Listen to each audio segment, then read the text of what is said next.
Καλημέρα σας και πάλι φίλοι με νησοκόμοι. Το σημερινό βίντεο αφορά τους πλαστικούς πάτους, όσους έχουν πλαστικού πάτο, οποιασδήποτε εταιρείες και θέλουν να κάνουν εξάγνωση. Όλοι γνωρίζουμε το πρόβλημα της εξάγνωσης με τον πλαστικό πάτο.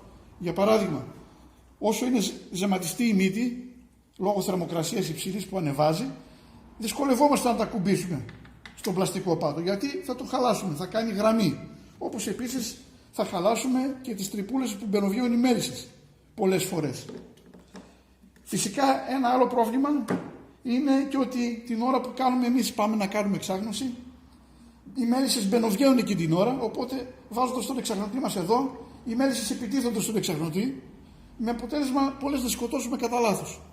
Οπότε σκέφτηκα μία πατέντα για το πώς μπορούμε να κάνουμε εξάγνωση στον πλαστικό μας πάτο χωρίς να τον κάψουμε, εύκολα και γρήγορα, και φυσικά χωρίς να ενοχλούμε και μπροστά τις μέλισσες. Τα υλικά που θα χρειαστούμε είναι μία σωληνίτσα χαλκού, η οποία είναι σε κουλούρα, την αγοράζετε από τα υδραυλικά. Η ψυχτική είναι αυτή που την δουλεύουν πάρα πολύ. Είναι στα 9,5 χιλιοστά. Ένα σφυρί το οποίο θα την χτυπήσετε ώστε να μπει μέσα εκεί που θέλουμε. Μία βαριά, θα δείτε τον λόγο, ή οτιδήποτε άλλο το οποίο να είναι βαρύτερο από το σφυρί μας. 2 σφήνες κονικές. Αν δεν έχετε σφήνα, μπορείτε να πάρετε ένα σίδερο και με τον τροχό να τη φτιάξετε στρογγυλή ώστε να γίνει σφήνα. Και φυσικά το τρυπάνι το οποίο θα τρυπήσουμε όπως θα σας δείξω. Βγάζουμε τις πόρτες γιατί να μην μας πέσουν. Επιλέγουμε ένα από τα 2 σημεία που θέλουμε να τρυπήσουμε. Εδώ δεν μπορούμε γιατί μπαίνουν τα κλειδιά. Εγώ διαλέγω αυτή την πλευρά. Με το τρυπάνι μας θα κάνουμε την τρύπα μας.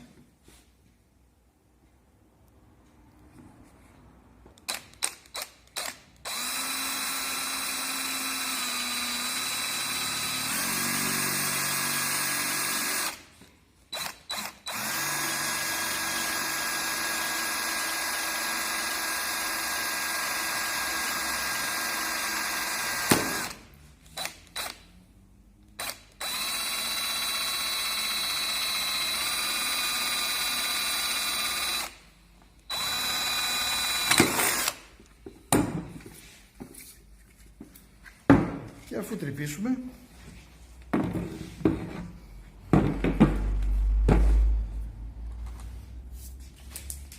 θα πάρουμε τη σωληνίτσα, την οποία ήδη την έχουμε μετρήσει, εννοείται, έτσι, βλέποντας εδώ την απόσταση, είναι στα 2,5 εκατοστά, οπότε και έτσι η σωληνίτσα μας το ίδιο, εδώ πέρα.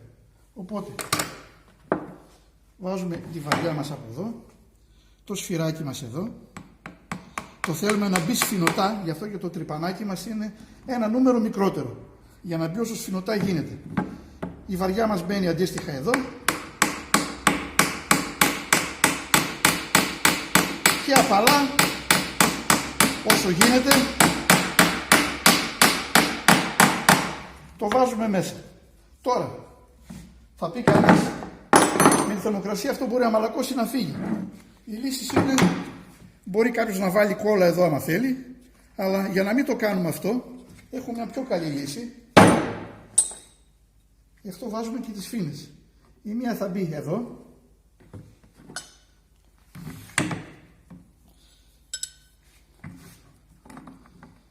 Και με αυτή τη σφήνα χτυπάμε την αντίστοιχη μεριά.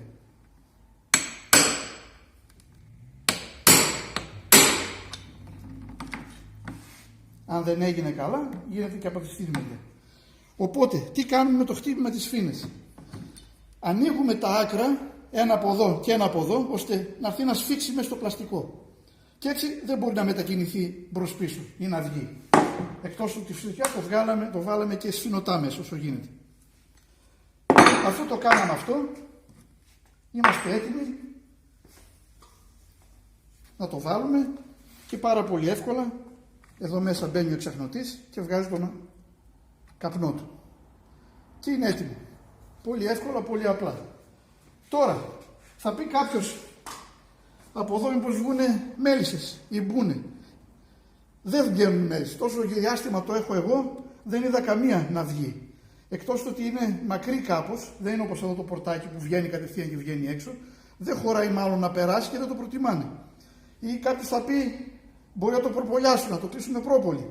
Έχει τόσες τρύπες κάτω να κλείσουν. Αυτοί θα πισωληθούν. Αλλά και γι' αυτά υπάρχει λύση.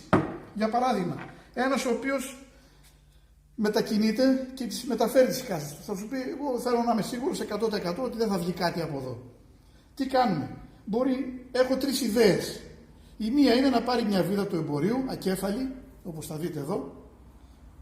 Το μήκος το επιλέγει ο ίδιος ό,τι θέλει, η οποία μπαίνει και κλειδώνει εδώ. Μέσα, αν θέλετε, το κόβετε, καλή ώρα αυτή, όπως την έχω εγώ ήδη κομμένη, ή το κρατάτε όσο θέλετε εσείς, μακριά. Δεν θα την πειράξουν. Τώρα θα μου πεις και πάλι μπορεί να φύγει. Λίγο χαρτοτενία στη μετακίνηση και δεν έχει και άδικο, γιατί με τον κραδασμό που θα είναι στο αυτοκίνητο μπορεί αυτή να μετακινηθεί σιγά σιγά να φύγει. Με μια χαρτοτενία λύνεται η υπόθεση. Ιδέα νούμερο 2. Μπορείτε να βάλετε εδώ να βιδώσετε ένα έλασμα το οποίο θα καβαλάει την τάπα έτσι, την τρύπα. Το έλασμα θα το πιάσετε εδώ που έχει το κενό με βίδα και παξιμάδι ασφαλείας για να είναι πιο σίγουροι, γιατί άμα βάλουμε βίδα κανονική με το σήκωμα μπορεί να κολληθεί, ενώ με το παξιμάδι ασφαλείας κλειδώνει, ούτως ώστε το σηκώνετε, βάζετε τον εξαγνωτή σας, το τραβάτε, πέφτει αυτόματα μέσα. Αν δεν μπορείτε να βρείτε έλασμα, μπορείτε να βάλετε ένα σιδεράκι, πλακέ πάλι έτσι, θα το δείξω με αυτό εδώ με το παχύμετρο, το οποίο θα είναι έτσι και μπορεί να ανεβαίνει πάνω ή κάτω. Κατά προτίμηση εγώ προτιμώ να ανεβαίνει επάνω. Γιατί θα μπορούμε να κάνουμε εδώ μια τρυπούλα, να βάλουμε μια σφίνα και εδώ, ένα καρφάκι που θα προεξέχει λίγο, ούτως ώστε αυτό εδώ πέρα να κουμπάει εδώ και να μην πέφτει. Να μην πέφτει κάτω. Οπότε στις μετακινήσεις, εννοείται θα είναι λίγο σφιχτό αυτό να μην ανεβαίνει πάρα πολύ εύκολα. Οπότε όταν τα σηκώνουμε, κάνουμε την εξάγνωση, το κατεβάζουμε, μένει εδώ, κλείνει. Ιδέες και όρεξη να υπάρχει. Ό,τι πάντως και να αποφασίσετε να βάλετε εδώ, θα φροντίσετε να μην σκουριάζει ή να το βάψετε.